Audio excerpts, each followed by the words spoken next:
നമസ്കാരം. ശിവരാത്രി മാഘമാസത്തിലെ മകരം കുംഭം കൃഷ്ണപക്ഷ ചതുർദശി അർദ്ധരാത്രിയിൽ വരുന്ന ദിവസമാണ് ശിവരാത്രി. പാലാഴി മദനകാലത്തുണ്ടായ ഹലാഹലമെന്ന വിഷം മുഴുവൻ ശ്രീ മഹാദേവൻ പാനം ചെയ്തു.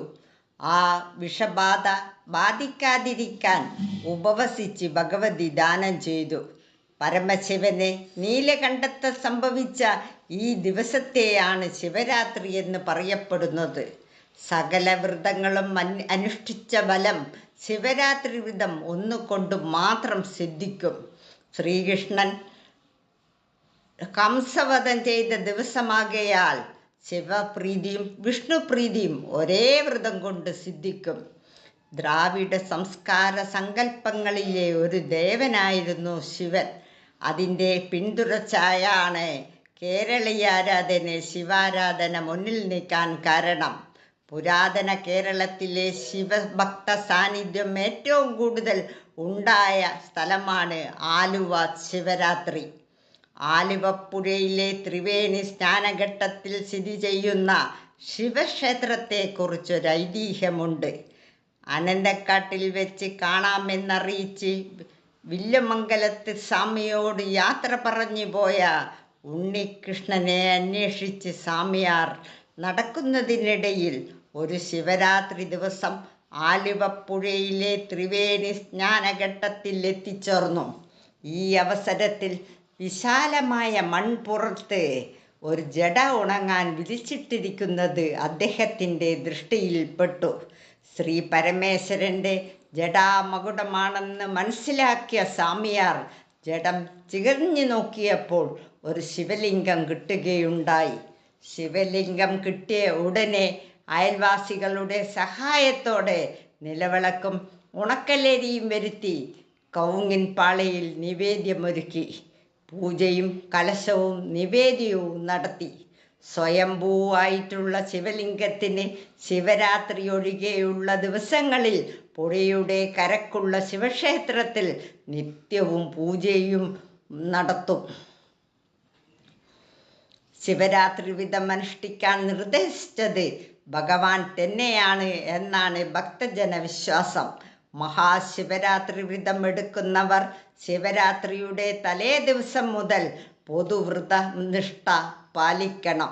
ശിവരാത്രി ദിവസം ബ്രഹ്മമുഹൂർത്തത്തിൽ ഉണർന്ന് ശുഭവസ്ത്രം, ഭസ്മം, രുദ്രാക്ഷം എന്നിവ ധരിച്ചുകൊണ്ട് ശിവസ്തുതിയായ ശിവപഞ്ചാക്ഷര മന്ത്രം ജപിക്കണം. ശ്രീ പരമേശ്വരൻ്റെ തിരുനാമങ്ങളും ജപിച്ച് ശിവക്ഷേത്രത്തിൽ തന്നെ കഴിഞ്ഞുകൂടുന്നതും ഉത്തമമാണ്. പകൽ ഉപവാസം അനിവാര്യമാണ്. ശിവപുരാണ പാരായണം ശ്രവിക്കുന്നതും ഉത്തമമാണ്. പരമശിവൻ തന്നിൽ കുടികൊള്ളുന്നു എന്ന ചിന്തയോടെ വേണം ഉപവസിക്കേണ്ടത്. ക്ഷേത്ര ദർശനം നടത്തി ഭഗവാന് കൂവളമാല ചാർത്തുകയും കൂവളാർച്ചന, ശിവപൂജ, ജലധാര, പാലാഭിഷേകം തുടങ്ങിയ ചെയ്യുന്നതോടൊപ്പം രാത്രിയിൽ പൂർണ്ണമായി ഉറക്കമൊഴിഞ്ഞ് ഭഗവത് ധ്യാനത്തോടെ കഴിയണം. ശിവരാത്രി ദിവസം ശിവക്ഷേത്രത്തിൽ രുദ്രാഭിഷേകം നടത്തുന്നത് ഉത്തമവും അതീവ ശ്രേഷ്ഠവുമാണ്. മഹാരുദ്രാഭിഷേക ഫലമായി പൂർവജന്മ ദുരിതം, ഗ്രഹദോഷം, കാലദോഷം തുടങ്ങിയ ദോഷങ്ങൾ അകലുകയും സർവരോഗശമനവും കൈവരികയും ചെയ്യും. അന്നേ ദിവസം ലക്ഷാർച്ചന നടത്തിയാൽ ജീവിതത്തിൽ നിലനിൽക്കുന്ന പല തടസ്സങ്ങളും അകന്ന് ഉദ്ദിഷ്ട കാര്യസിദ്ധി ഉണ്ടാവുകയും സന്താനാഭിവൃദ്ധിക്കും ദാമ്പത്തിക ഭദ്രതക്കും ഉപകരിക്കും.